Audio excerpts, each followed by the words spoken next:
me. Yeah, that's no good. Hello, fellow comic book worms. This is Nahman. Connection today, but we have a great guest today, Mr. G himself, Mr. Big G himself, Greg LaRocque. Did I get that right, Greg? It's Greg LaRocque. Greg LaRocque. Like a Coca-Cola, Greg LaRocque. Okay, Yeah. I can turn off that other sound I there. ended up with a Filipino name is a long story. With a French name. French name. Okay. Well, what? Well, tell us about your name then. Go ahead and start with My your name. dad immigrated to the U.S. in his 20s. He landed in California and became a citizen years after. While he was in California, he changed his name. The Filipino name was Bienvenido Requeño Bautista de Guzman. Okay, I'll remember that. Anyone write that all down? So he changed his legal name to Benny LaRocque.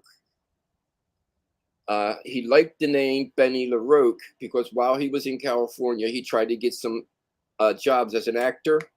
He got one job as a background, a guy just, what do you call him, an extra Mm.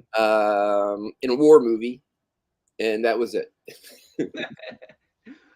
We actually, I was telling you in the backstage, we had actually a lot of Filipino artists this month. We had a Philip Tan, we had a girl named Alex. I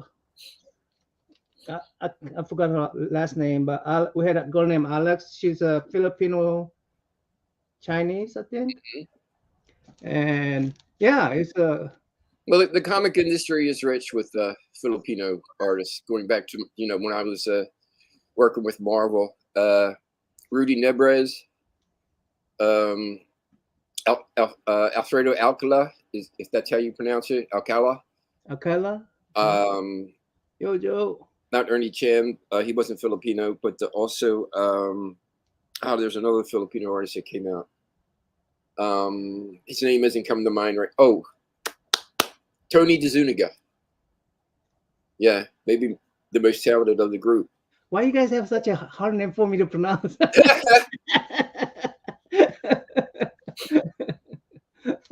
Do you know their work? Do you know the guys that are from the 70s? Most of their work, or a lot of their work, was in the black and white. Working over John Buscema, doing Conan. Oh, okay. Yeah, but oh man, these guys knew how to use that brush. Cool. By the way, I'm going to so that people will know during the interview, this is your first Marvel work. That is the very first Spider-Man story that I drew. I Oh, had the been with first Spider-Man. Marvel maybe for a couple months. Okay. I did a Thor. Um, I can't remember what else. Some ROM work, Power Man and Iron Fist, and they gave me this almost as a tryout to see how I could handle Spider-Man. So, I did this one and then another one as a fill-in, and before you know it, I was offered a Marvel team up on a monthly basis. so is it internal work or the cover too? The internal work, the covers by John Romita Jr. Oh, okay. John Romita Jr. That was we started at Marvel almost the same time. He was there a little bit earlier than me. Okay. Let me go ahead and show people the internal work since. Uh-huh. Okay. You got any spread in here that I should go to? Any what? Any spread like a centerfold or? The first page, the splash page, number one. I think he's jumping into a fire scene. Oh yeah, there it is. Get some good. Splash page. Yeah. Yeah. And then in the end, he's got a battle with the Molten Man. All right. And he was a lot of fun to draw. Cool. Molten Man. You like drawing Molten Man? Yes. Hello, Cap. Hello, K-pop. Hey, Captain. Hello, Slippy. Hello, guys. K-pop. You want Checking to in. sub again today? Let me see. Let me see if I can invite somebody to sub. Copy.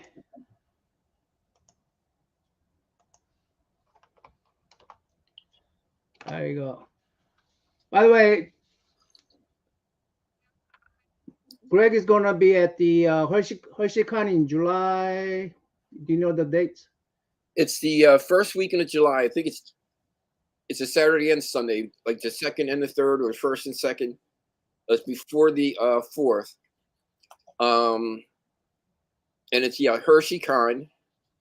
It's in Hershey, Pennsylvania. It's a 2-day show. It's going to be great. I'll be there. Al Milgram's going to be there. My son Justin is going to be there doing some broadcasting. Right. A bunch of other people, a bunch of other artists, some wrestlers. By the way, Justin is the right no good comic. Yes. No, no good comic. Got more fans, more popular than his dad. So Yeah. in the comic book community. Well, he'll be there, and I told Justin that I'll be there. Well, Oh, I'm going great. to go to Greg's table and get these signed. I got like 4 of them. I'm going to probably give about 3 of them away during this show. So That looks like a good copy too. yeah, I'll buy good copies.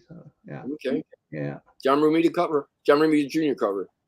You think what's his name? John Romita Jr. will be there? Yes. The cover. No, you think John Romita Jr. will be at the Hershey's Con? Oh no. Okay. Well, I'll go to Hershey's Con, get this signed, and give it away to the chat. It's a FN condition. Some of these are FN condition.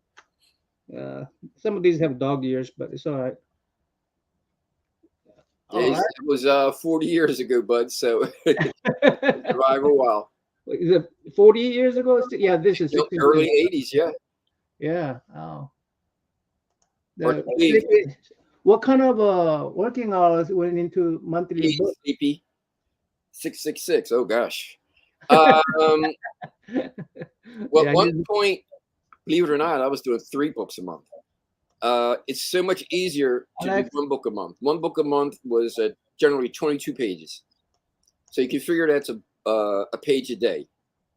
As a penciler, you can fairly easily get a page a day done.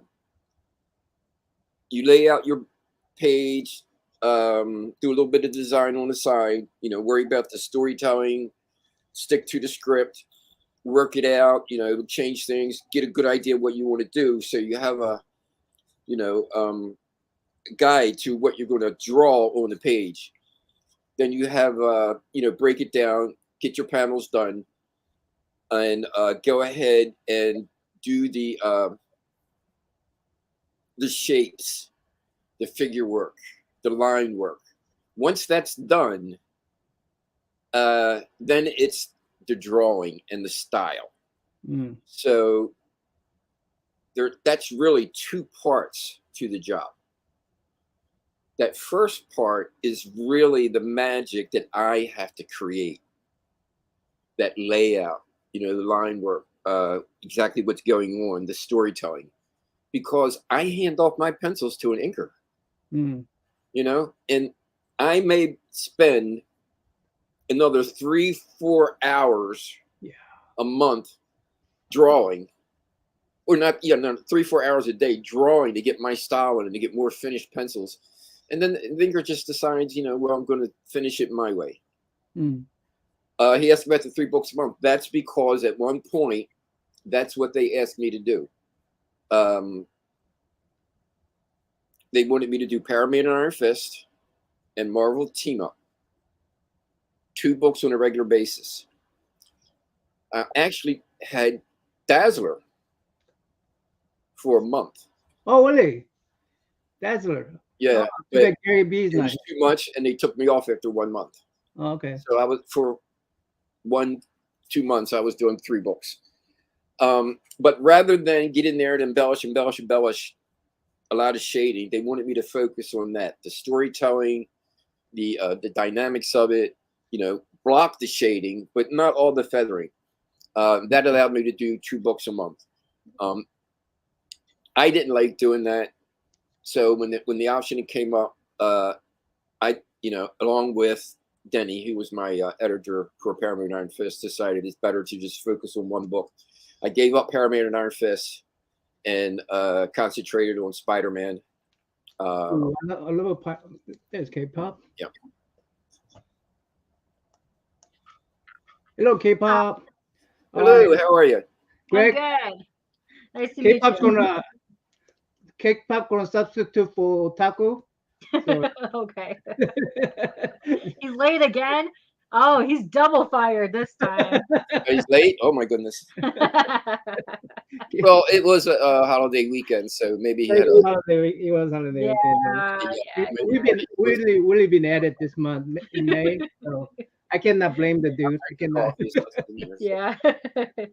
But I'm gonna go ahead and pay more attention to the question from the chat and like Okay. K-pop. So it's K-pop. Yes, K-pop Okay. junkie. I know. Okay, nice to meet you. She's Nice an to artist meet too. you. She's a coming artist, so Oh, okay, great. she may have some art questions. Oh, I might. Yes. Oh, Yeah. fire away. I'm here to talk. All right. Okay. Well, What, not okay, me. what are we doing? Are you gonna? Yeah. Okay. Okay. There we go. Hi. You're gonna do the questions from the chat. That's what we're doing right now. Yeah. I Okay. just want to just say Sleepy Reader. His real name is Damien. That's why he goes by Sleepy Reader 666. Okay, yeah. And Nice. he's the one actually let me know that Justin's dad is Greg LaRocque, Oh, the okay. famous artist. And because I went to Justin's channel and they were talking about Justin's, he was talking about comic books, and Sleepy is the one who said, "Hey, isn't your dad?" So and so. That's when I found out. That's I didn't K-pop, do you know Justin? I'm not sure if I do because I took a No break Good from Comics? I'm sorry. He goes by No Good Comics. No Good No Comics, right? I do know Justin. No Good Comics. Yes. Okay, yeah, that's my son. Oh, okay. That's nice. Yeah, Justin. They're going to be at the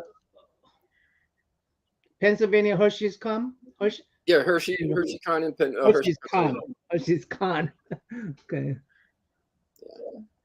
Hello, Jeffrey Rosnock. What's up, bud?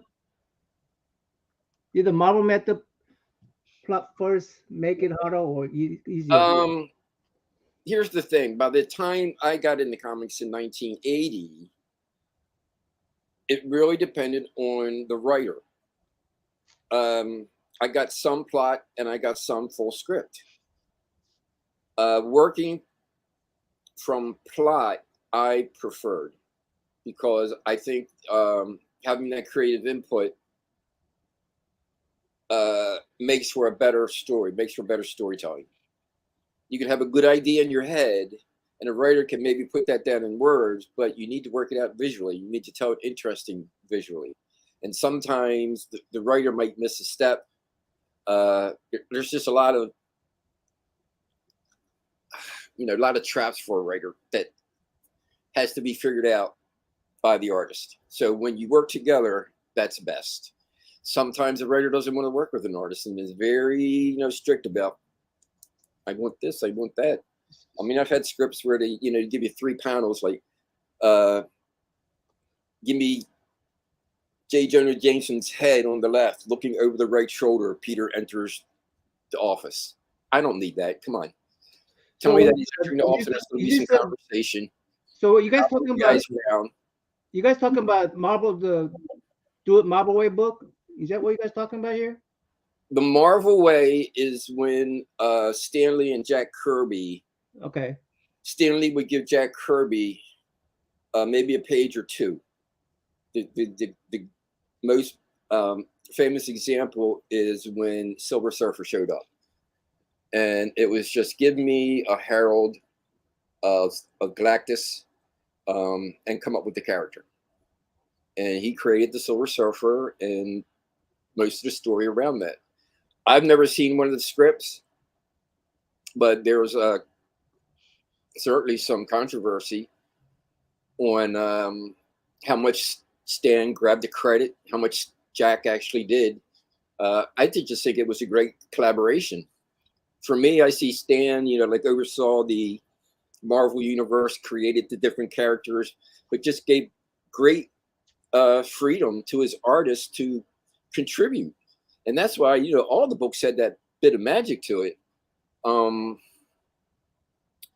it's a shame that sometimes the artist nowadays is kind of like the work for hire guy, kind of like drives me crazy. So yeah, finding a writer who wants that collaboration is great. The writer that doesn't micromanage. I'm sorry. A writer, you want writer that doesn't micromanage. Correct. And an Yeah. editor. I tell you, the writer that did that best with me was Bill Loebs on Flash. He did not work script; he worked plot, and told me basically what was going on. Put a bunch of interesting things in, and just left me room to go with it, you know, and to tell it. So yeah, that was a lot of fun. No man. Slippy is a bit of an artist himself, and he keeps a lot of art history with him. Yeah, that was Stan Lee's way, and I think they did that for a long time. I'm not sure how often it was done in the 70s.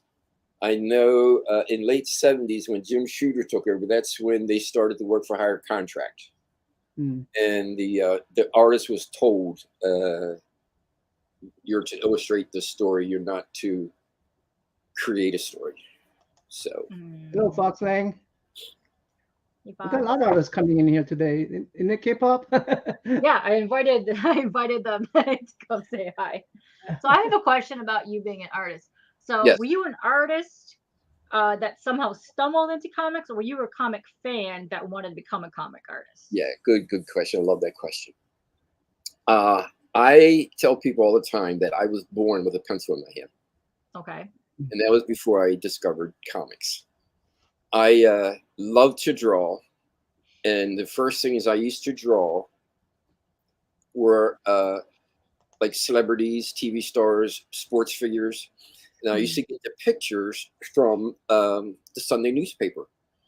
They had a couple of little pullouts, TV Guide magazine, Yes. and something called, I forget what it was called, but it was a little Reader's Digest type of thing. Parade magazine, I think what it was. Oh, okay. Yeah. Celebrity on the cover. And even before I could draw with pencil, I forget who taught me this, maybe my dad. I would put wax paper over top Okay. and just trace it and get a little thing with the wax paper. Silly. But I would just do that as young and as long as I can remember, and I got good at it. And Those wax paper were once I started expensive doing back in things those days. in school, the teachers picked up right away and called my mother in and said, "Make sure you pay attention. This guy, you know, he's got some talent here." So yeah, I was always interested in art. Then discovered comic books with Fantastic Four #1, Marvel Comics, when they exploded in '63. So I was Okay. 9 at that point, and was a Marvel maniac ever since. Mm. And, Oh, that's nice. kind of knew I was going to work in comic books my whole life. Always knew it. That's really You cool. kept your Fantastic Four #1? Say again. Did you keep your Fantastic Four #1? Tom knows the answer to this story because we talked about it previously. I love my dad to death. He's Filipino. That's why I'm here. Asian Heritage Month, Pacific Islander Heritage Month. But I collected comic books. So, okay, from 63 to 70 for about 7 years. Had about 95% of what Marvel Comics put out. Really about 95%, almost every Spider-Man, every Fantastic Four, #1s and stuff like that. On my 16th birthday, came home and my dad had picked every comic book I owned up and put them in the trash. Oh no. Comic books were fun Oh, books. you just They were killed Dom right there. Oh no. for children, and I was got to get serious about life. Yeah. And Oh, that's a shame when respect my parents dad, do but that. I couldn't do anything but other than cry about it. Oh no. Yeah, but I still kept my love for comics, kept buying them, and Oh man. You So might did your dad end up crying later on when he realized how much that was worth? uh, he never said anything about it, but he was actually to continue the story though. I was a bit rebellious and quit school early, Oh, just okay. before I turned 17. I got real fed up with school and quit. Um, and my dad said, "Okay, you're going to quit school. What are you going to do with your life?" I said, "Well, I want to be an artist. I'm going to draw." So he took me and he took me down, and he was working for the city at that point. He retired and was working for the city, and he knew the counselor to talk to. And he sat me down and he told the counselor, my son wants to be an artist. You know, what kind of program can you get him into? Um, and we filled out all the papers, and he actually got me a scholarship to MICA, the Maryland Wow. Institute College of Art. It was for 1 year. Crazy, you know. They were going to pay full tuition. Um, I forget what the tuition was at that point, but they weren't going to pay for supplies, um, living expenses, and that kind of stuff. And they calculated that to be $6,000. And my dad was going to put up the house for it, but I couldn't have him do that. So we took the opportunity, went to another art school, which wasn't as expensive. But yeah, my dad was the one that, you know, responsible for, you know, putting me on the right road to That's education. amazing. Yeah. Mad props for your dad for doing that. Because a lot of time when parents hear that Yeah, their kids Blue want to be for an throwing artist, away your comic they're book. Yay for making you an artist. yeah. Because a lot of times when parents hear, "Oh, I want to be an artist," they're not very supportive of that. No, But I feel like I'm a glad full your dad dad now. I did feel like that a for you. horrible dad now. Yeah, and that's the thing. My dad saw artists like he really wanted me to, you know, be a great artist. And the books, like I said, to him they were funny books. And Yeah. even, you know, it was the '70s, and Yeah. Well, they were still considered people funny saw because them they were in the differently. paper. Yeah. Oh yeah, people saw them completely differently then. You know, we didn't have the MCU. um, the business itself hadn't exploded and just become part of the culture like it is now. Um, Oh yeah, it's even huge now. It has oh yeah, blown up tremendously. And that's uh fun to see when you have something like that when you grow up with a kid that's very not really super well known, then it kind of blows up over time. I think that's exciting because that happened to me with K-pop.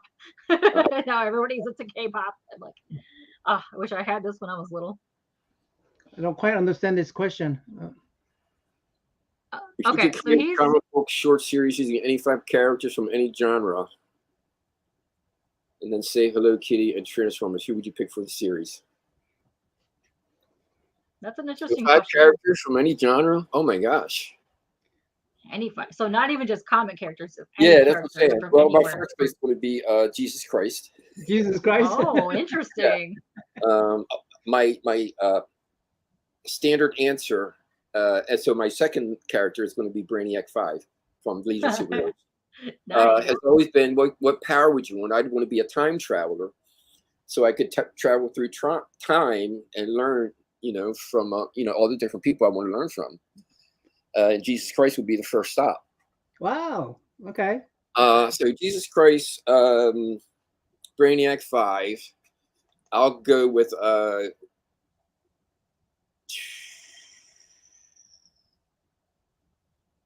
the unforgiving character, Clint Eastwood. Oh, interesting. Okay. Also go with the John Wayne Searcher character, Cowboy, Okay. of that guy. That's a good mix so far. Good mix. Yeah, and then Marilyn Monroe. Oh Ah, yeah. gotta have some kind You of gotta babe have in sex there. symbols. You gotta have. Even it out. You gotta Marilyn Monroe. You Yeah, know, I would probably just be drawing her all day. She's a I really got her good on my visual. wall. I painted her. So yeah, I'm a big Marilyn fan. Actually, Nice. I think she'll get well. I mean, she'll get along with the Jesus Christ the best. I I'm sure. I'm sure she's an angel. Come on, man. think. Don't believe Okay, that so damn Netflix series. follow-up question to this. What would you Okay. call your series with Hmm. those characters? Oh gosh. You guys cannot steal this series, by the way, right? Um, I would call in honor of the John Wayne and is it John Ford, the director of The Searchers? Called them The Searchers. Okay. All right. Yeah, I like that. I love that title. They actually named a Elvis Presley series The Searcher because he Okay. was always reading and searching. I love the idea that in life you're always searching for answers. You know, the guys who think they know everything and have all the answers, what idiots. You know, No, we're because always that puts a looking. blinder up, and they You won't always let be them learning. learn Okay. anything new or see Just anything else. Greg, because you revealed those 5 secrets, I mean 5 characters, I have to reveal my story because of how relatable this is to your 5 characters. This is one of my, and chat room and everybody in the panel, don't steal my idea, okay? This Okay. is I'll one try of my not to. first science fiction story I ever wrote as a kid, and he's a time traveler. Yeah. He figures out how to travel back in time, Hmm. but he's a devout Christian. Okay. During his time, that's I guess somewhere in the future, right? During his time, nobody believes in God. They all abandon God, right? So he see all these heresies, and as a devout Christian, he wants to do something about it, and he figure out how to travel through time, and he goes back into Adam and Eve days, and put a shield around the fig tree or apple tree, so that Adam and Eve won't eat that, they don't sin, right? So we could have one of them all right there. It's one of the characters. And then and when he comes back, he realized he comes to a perfect place. There's no Bible. There's only one stone tablet. It describes how Christ saved the whole world from the sinful world. Hmm. And then he gets angry. He see all these kids who are just running around with the lions and tigers, and nobody's preying on anybody. They're Yeah. all they're all pure and everything. Yeah. And he gets Everybody's naked too. and huh? That's a plus. Everybody's naked. Yeah, they're all naked. And he goes, wait, Christ didn't do this. I did this, right? So he gets angry, and all these people are looking at him because they never saw that anger before, right? And he says, you know what? Only sin left in this world is me. And he basically throw himself off the cliff so that there be no sin. But at the back of the tablet, it reads, "Oh yeah, Christ died for us." So that was my very first time travel story. That involves Christ. That involves time traveler. Time travel. There you go, man. So Time travel is I always had to cool. mention that because You always get a good those story out of special time travel. characters. Wow. Hey Well, we guys. can- Yeah, if you guys have any questions, go ahead and put them in the chat. So it looks like Fish and a couple other guys want to meet you up at Hershey's again. They got some stuff they want signed. By the way, Nice.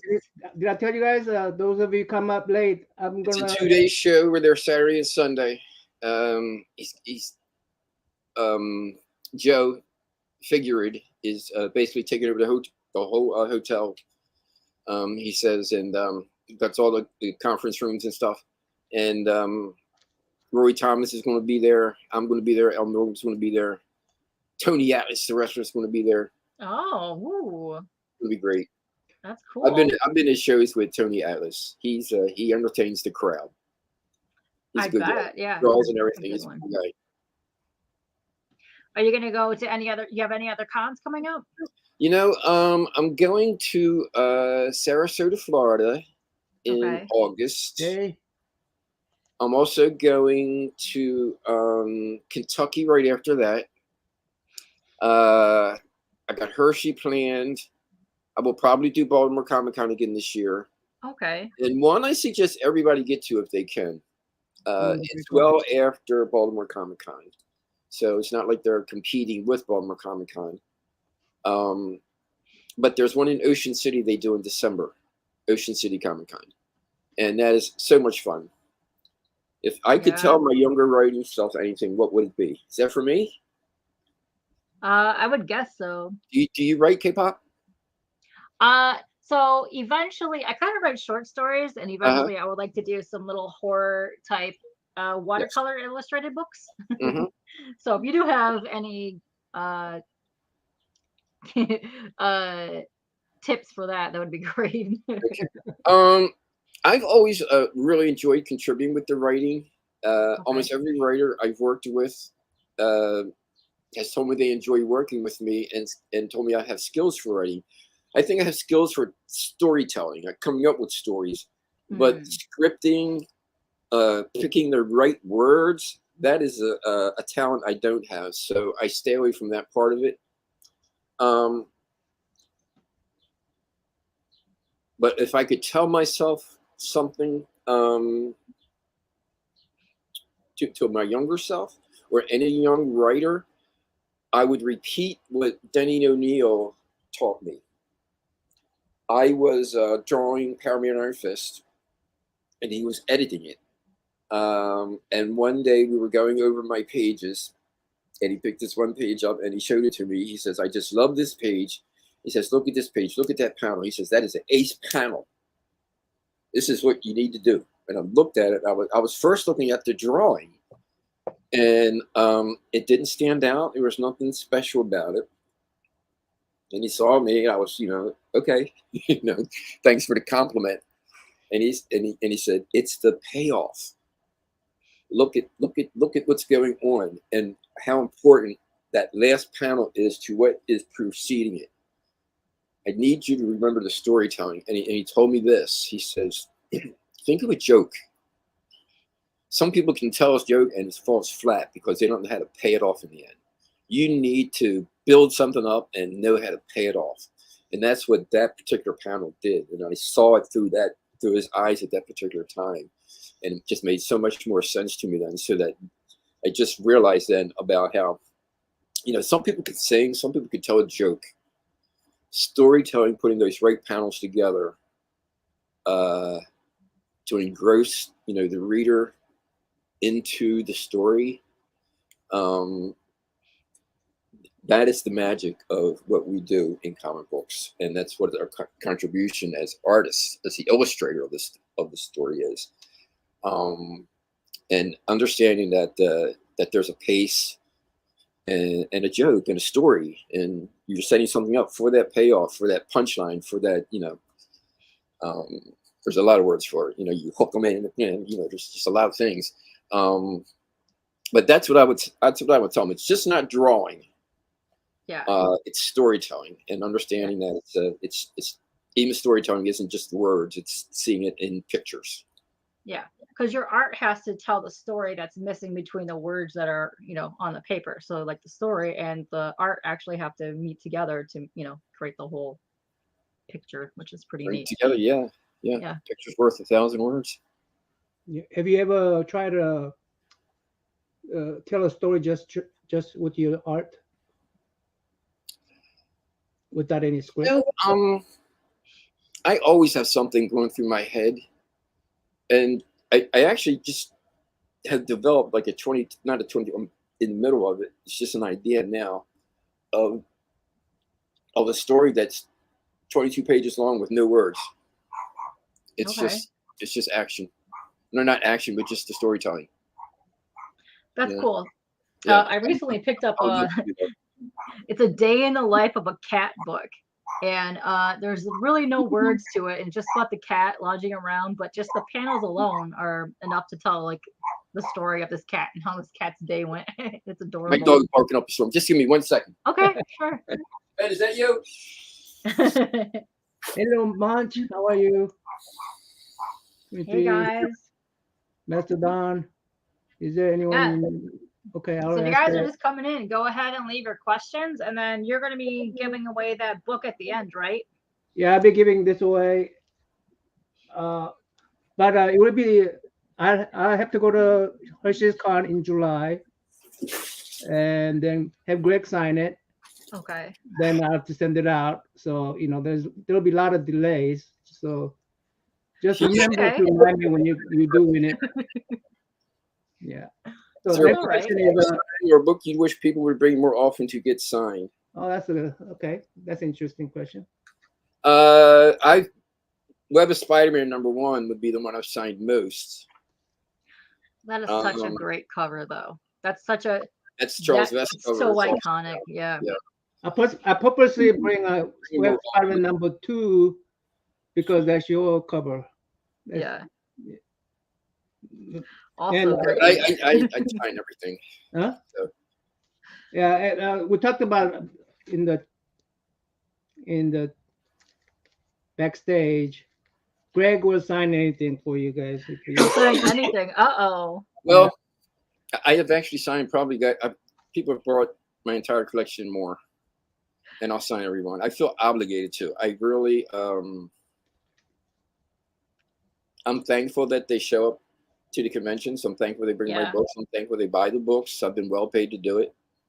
I'm there to, spread the joy, and I'll make a little bit of money selling some books and doing some sketches. I don't need to make an extra 10, 20, $50 charging for autographs. So if they're buying my books, I'll sign it for them. Aw, that's nice. I like it when artists do that. And sometimes you end up tipping more because you have the experience. I think that's cool. Yeah. Sometimes Has there'll be any- a jar to donate to what's the major charity, Heroes something or another. Oh, I know what you're talking about. Yes. I can't remember the name of it, but I know what you're talking about. So, by the way, X11 pushes that a lot. related to this Is there question, anyone you you ever never work had with a chance Stanley? to work with that you wish you would have? The writer, of course, is Stan Lee.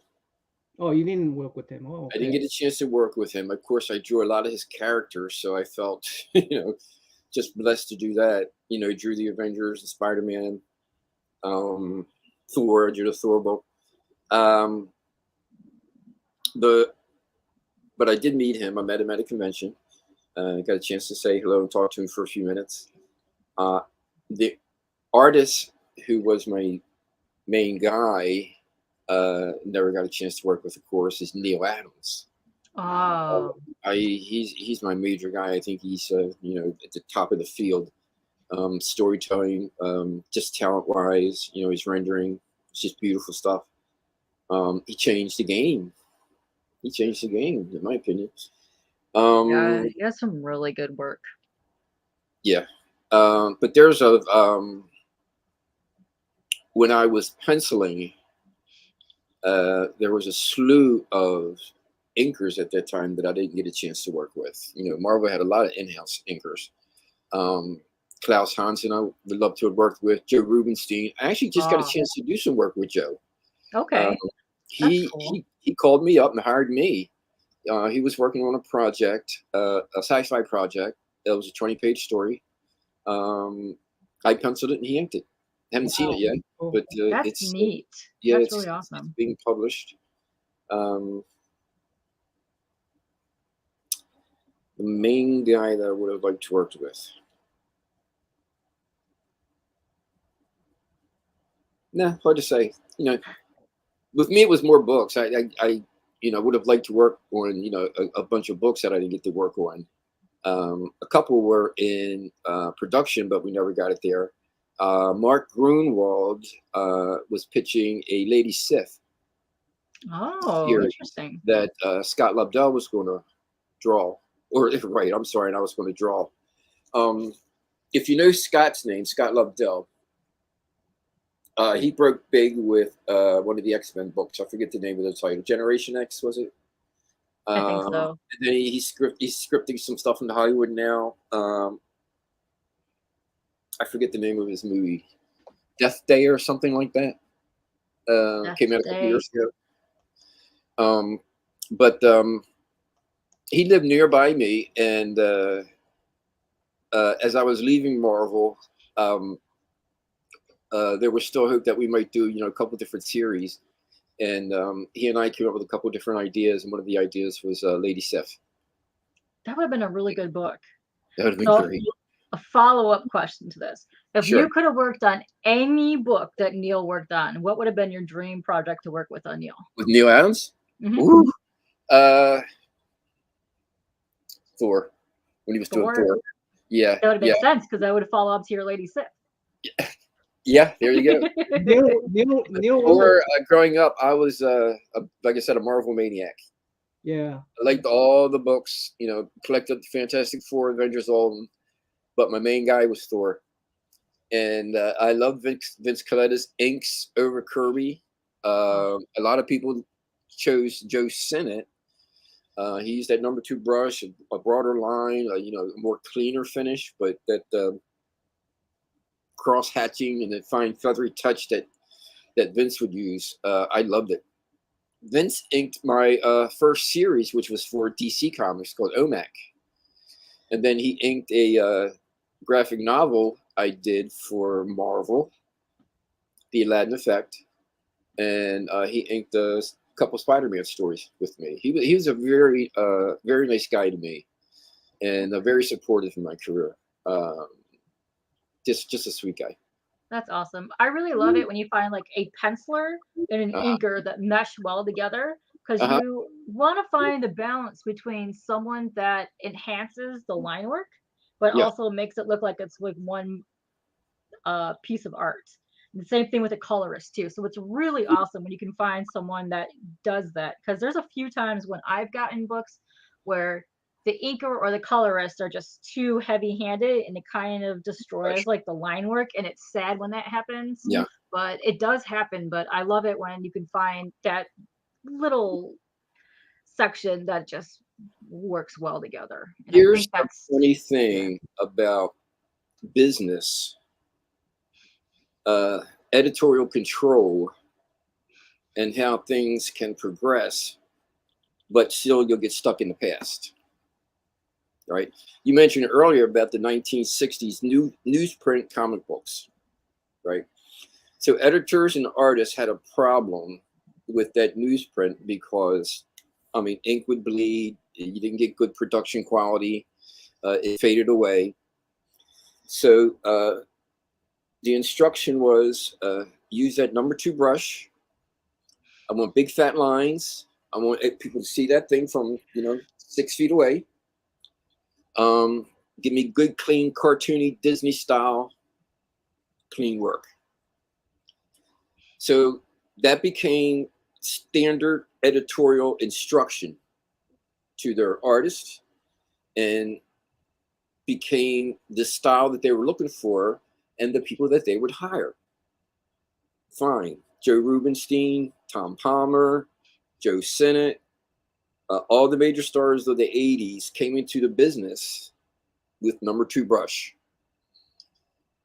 Along comes the computer, along comes better printing, the ability for so many different things, but still, no, guys, we want that number 2 look. That's what we do here. Stick with what this person taught me. I'm going to teach you, and then you're going to teach the next generation, because it's how it's done. Yeah. It's how we've always done it. It's how we're always going to do it. No. I always say, if you want to play for a symphony orchestra,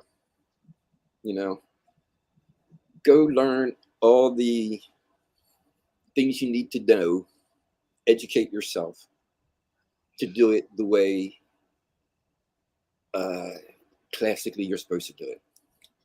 That's music, right? Yeah. That's a symphony orchestra. But there's also a garage band. And if they want to scratch that stuff out, let them do it, And that's the way art ought to be, Yeah. Explore, get out there and, scratch away.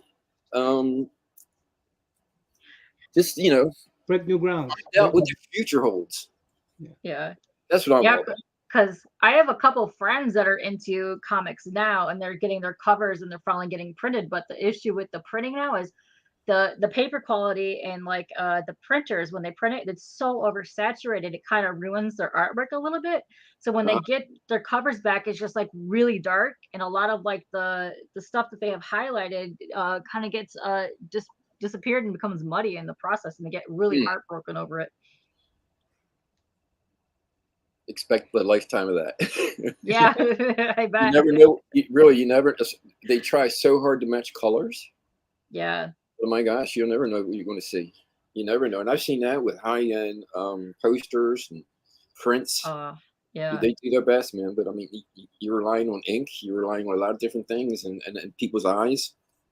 Probably books and see. It has a lot to do too. Like if you're doing it digitally, like if a printer doesn't have your specific coloring codes, you should probably send both file formats over there so you could do like a test run, because you do RGB and the other one, sometimes they don't match that up. That's probably also what the issue was also for that too. So was Legion of Superheroes harder than your average comic book with the multitude of characters? Good question. It's harder in some respect, but I loved drawing that book so much. I think the first or second issue I drew of that book, they gave me an assignment, like a 4-page assignment, to do a pinup of all 27 characters. So I was able to take that, cut it out, and put it on my wall. So I had all the references, so I never got the costumes wrong. 27 costumes is kind of hard. I wanted to try to get, like a particular look to each character. 27 characters is going to be hard. Then, of course, when the inker interprets it, it's going to change things a lot. But I did my best with that. But Legion of Superheroes was so distinct because even though it was a major part of the DC universe, it was, whatever it was, 1,000 years in the future or 100,000 years, whatever it was. 30th century. Yeah, so I could draw anything I want. I drew a future that was my own, any spaceship that I want, and any civilization, architecture and all that kind of stuff. Aliens, goofy looking aliens, monsters that are monstrous, and beautiful people that are beautiful.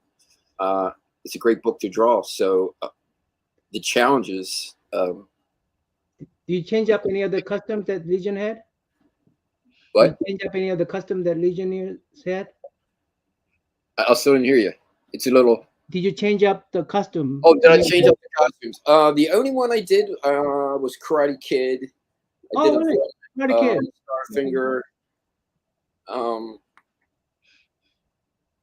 But mostly, that book was something called Baxter Format. They came out a couple years before Image did, and it was the first comic books that broke away from the newsprint. It was a better paper, so it wasn't glossy. It was like a semi-gloss paper, but the inks were brighter, a little bit heavier. So I came on around issue 15, and new Legionnaires were introduced in the first issue of the launch of the book. So they had just introduced these new characters. For whatever reason, the artist didn't work out. I called the editor up and asked if I could get the book, and she gave it to me. I really loved that book for that reason, because it was a book that I wanted to do. They gave it to me. The writer was fantastic. He's very professional. Never had to wait a day for a script, which is great. And again, the creativity that I was given for, alien races, spaceships, and all that kind of stuff was just, a great opportunity. I just, love drawing. I got good inkers on the book, so it was a really nice time. Yeah, so he said it was called the Heroes Initiative, was that thing that we were trying to figure out Okay, earlier. there you go. Thank you. I like these questions. It's cool. If you could pit any Marvel superhero against any DC villain, who would you pick? Ooh. A Marvel superhero against a DC villain. Okay. Interesting. Just switch out to Marvel villain. I say yes. I say yeah, you could do back and forth. Yeah, I'm going to switch it up and go with a DC hero against a Marvel villain, and I would put Batman against Doctor Doom. Ooh, Ooh, I like that. I would like to see that. Yeah. But I'm going to try and come up with one for this Marvel superhero against a DC villain. So I guess to match up Batman, I would like to see Black Cat versus Catwoman, just for because I like my cat girls. Oh, okay. Aha, yeah. Interesting. You consider Catwoman a villain, huh? Well, I myself am a villain and like my villain, so yes, I do. she's an anti-hero. She's an anti-hero. Yeah. Oh, you just remind me. Greg, I stole your sketchbook. Brandon. You know what happened? Oh, yeah. Salamat. Kumusta, Brandon? Salamat for signing it too. Okay. Very nice. What's that mean, Greg? Tell us. Thank you. Oh, thank you. Salamat for signing it too. Awesome. Awesome. You know what happened to the sketchbook? No, I don't. I gave it away. Uh-huh. A lot of All gone? I was gonna keep one for myself. Yeah. But I completely forgot about one giveaway, and I gave it away. So I'm gonna have to come and pick up that sketchbook. Let me go ahead and give one of these books away. Let me give it. Sure. Hold on. Let me see if I could give this one of these books away. Oh, that's a good team up, Mastodon. That's a good one. He says Cat versus Joker. This is what his daughter wants to see. That would be interesting.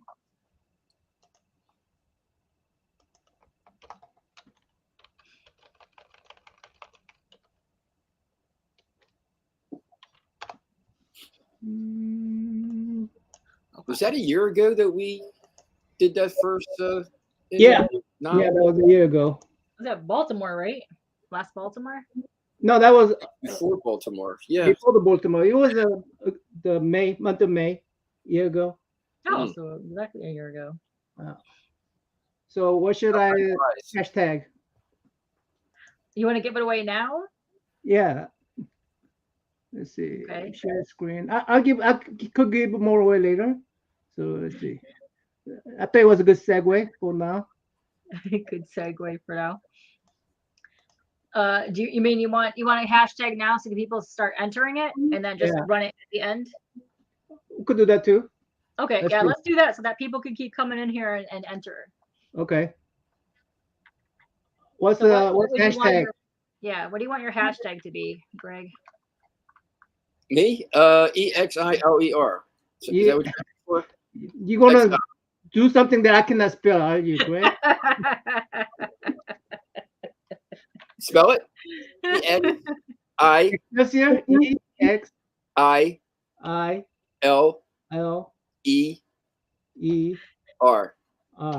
That's it. Exiler. Exiler. Studios is Exiled Studios. I see. Once the mainstream got rid of me, I said they kicked me off the train, so I consider myself exiled. I became Exiled Studios. Next. It's where the good ideas go. Position Coletta. So did everybody in chat hear that and get that correctly? And what I did about the good thing about Coletta, I do want to repeat that because he does get some bad. Yeah, he does get some bad. Thank you, Joe. In the on the internet, and people know exactly why. He is a great talent. Was a great talent. He was a heck of a guy too. He was a good friend of mine. Oh, nice. I threw a guy out of the window for criticizing him one day. Seriously. But there was a time when Marvel Comics had problems, and Vince Coletta would come in on a Friday and say, "You need some help," and they'd give him pages to do over a weekend that he had to have done by Monday. And the only way you can get them done is to cheat a little bit. Sometimes, fill in blanks and just, not give it the work it deserved. But he did that to save the ass of the editors. And he's the one that got all the criticism and bore the brunt of the sloppy work. He's the one that agreed to do it, yes. But they wanted to use him to get their productions, keep on schedule, to keep their books going out. again, this was when Shooter came in, and these guys knew if they didn't get that stuff in there, they were in big trouble. So he did what he could. Saved a lot of people's asses. Excuse my French, but people have been so cruel to him since then, and he just doesn't deserve it. Is there any artwork that you're not happy with that you wish you could redo? Oh God, I wish I could go back and redraw everything. Yeah, I mean, again, but I'm not unhappy with what was. I don't go in there and say, "Oh, blah blah blah. I hate this. I hate that." Yeah. I will say, generally, there's always something within every book that, if I pick it up and look at it, there's a favorite and one that makes me cringe a little bit. Always. But I've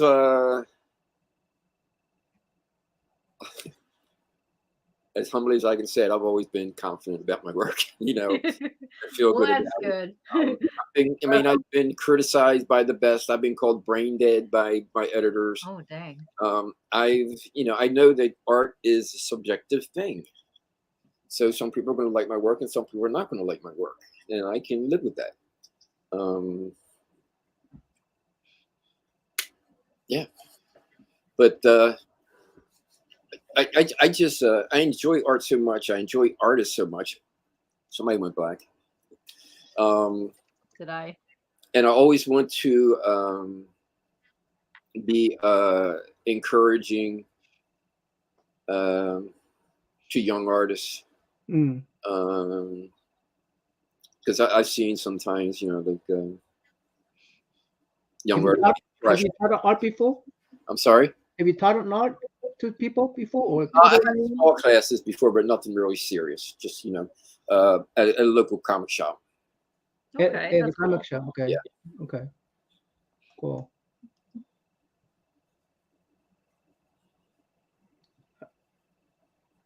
Oh, unions. Union. I'm not crazy about unions. No, I don't like unions much in any kind of business, to be honest with you.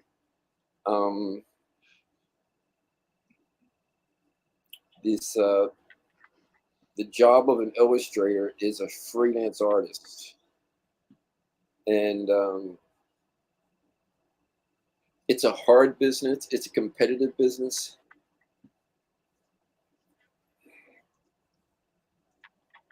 I wish there were maybe some more protections and maybe a little bit more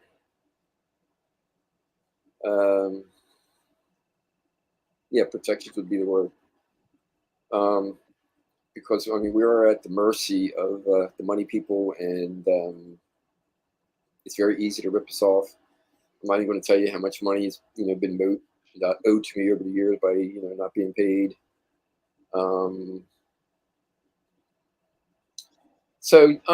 Yeah, I mean, I can see I have to hear a little bit more argument about what they're proposing, but I just don't think it's a good idea. About the writer's strike, what do you think about writer's strike? Does that affect comic books writers? Not that I've heard of. I don't know. I don't think so. I'm pretty sure it's not. Yeah. My daughter would like to see Cap versus Joker. You guys read that already, right? I'm just getting behind. That one reread. Okay, good. Excelsior. So I have a question. So did somebody win the book yet? If you are a fan of, no, not yet. They're still entering. So probably towards the end when we get to end, people trying to come in. So if you've ever read a book that was not a comic, is there any book or novel that you would have loved to turn into a comic book? To do like a comic book for? Ivanhoe was cool. Ivanhoe? Okay. Yeah. My favorite book is it was actually made into a movie a couple of years ago. Of all people, God, what's her name now? Selma Hayek, The Prophet. If you know that book, I've never seen that one. Khalil Gibran. Again, that's a name I'm not even sure if I'm pronouncing it correct. It's a Prophet independent title, wasn't it? It's a what? Independent title. It's not a DC or Marvel. Oh, no. Then not the No, Prophet comic book. that was a book, Oh, okay. Yeah, a yeah. It's a novel. story book. Yeah. He was not I know he's Eastern somewhere, Middle Eastern somewhere. Philosopher. You know, Okay. he talks about basically the meaning of life. But it's told in such an illustrative way that it'd be real easy to interpret into little stories. So that could be very interesting. I would love to do that. That would be fun to see. I used to read that almost every summer. I I have a don't think follow-up I've read it question. since the pandemic, but I've got it sitting right here. That's awesome. Yeah, that's. I mean, it has a lot of things to learn about life. Mestran says, if you I can't give handle my constructive kids wrong. criticism, you won't be in the business very long. What constructive criticism do you remember that you apply to your skill set? What is? God, it's tons of it. I came in never even hearing the word story time. I knew that we had panels, but I've never heard the word story time. It was a story. I didn't know, the process is considered story time. So we had long conversations about that. I mean, your anatomy is never good enough. Your direction is never good enough. Here's what you got to understand about being a comic book illustrator. We get a typewritten script, words on a page. Then it's our job, almost like making a movie. Consider what you got to do, right? We hire the actors, right? We're the director who tells the actors, how to act. So we become the actors themselves. We're the cinematographer. We consider the camera angle. We consider the shading. We're the costume designer. What do you call it on set? A costume something. Is it designer? And we got to get it as close as we can historically accurate. Whether it's a Western, whether it's Roman Empire, we have to that's get important. it correct. We have to delicately, very delicately, be able to stereotype races. So the hats that we have to wear, the jobs that we have to do, is done by an army of people in the movies. And we have, to make 100 different decisions every day that goes into a single page. On top of all that, we have to be able to draw a lamppost in a car that looks like a lamppost in a car. From whatever time period that you're in also. So that's a lot of research right there. And hopefully we're telling it interestingly enough, and in a way that captures the reader's attention. And not only just captures their attention, but puts them in a magical world, magical universe, like the Marvel universe, that it captures your heart.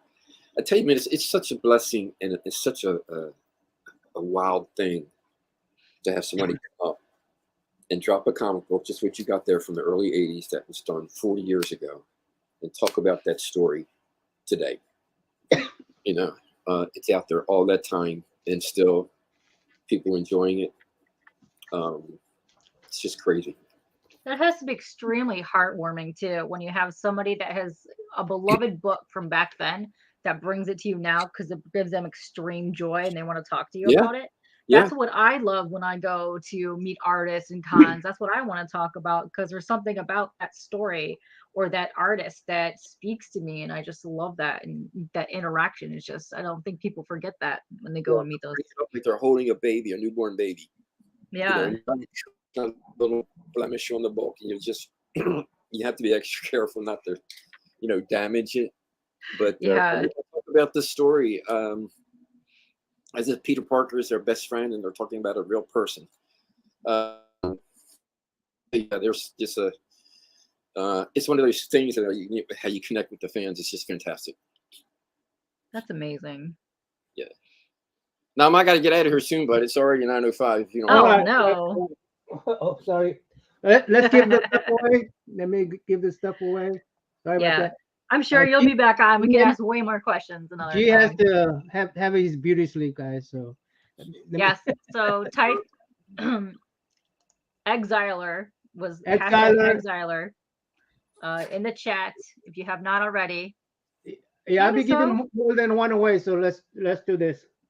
You're getting more than one away? Okay, Yeah. so Ready? hurry up and drop that if you guys have not dropped Well, it yeah, I yet. hear my son too. Okay. Hey, man. 5, 4, 3, 2, 1. Good luck, everybody. Woo!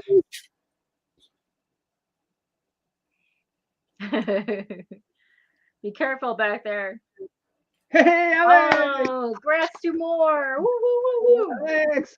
Congrats, Alex! All right. Next one, you have to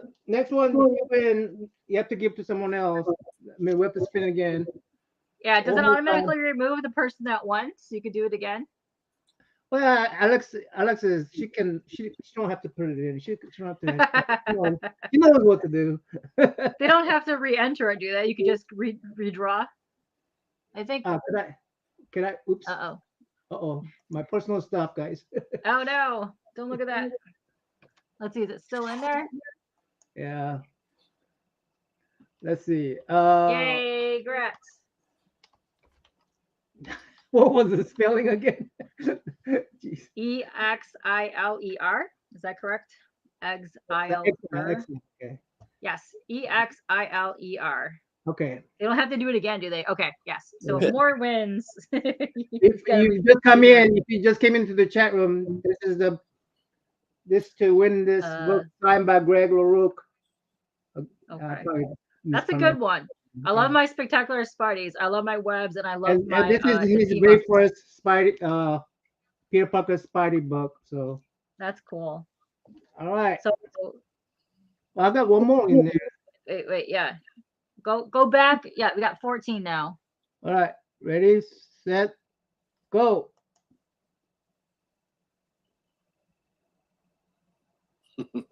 Very cool. Hey, all right. Well done, guy. These two people that are very patient with my lateness, so that's good. I can tell you right that. Huh? John Buscema and Tom Palmer vision there. I'm betting. All right. Let me go ahead and close this up so I could let Greg go get his beauty sleep. Greg, appreciate you, and I'm really looking forward to seeing you at the everybody come see me. Con. It'll be a great time. Yeah. A lot of chocolate around. And oh yeah. Conversation. Do what now? You guys can go to Hershey Park afterwards. Oh, Hershey Park. Is that like a playground? Is that like some kind of? It's the Hershey Park amusement park. Theme park? Yeah, theme park. Okay. Yeah. A lot of chocolate candy samples and stuff like that. Oh, okay. Oh, yeah. I could do those. I couldn't do that, but I could do the candies. Sweet. All right. Thanks, guys. All right. Thanks, Chet. Thanks, Chet. Guys. And congrats to the winners. Yay. Congrats.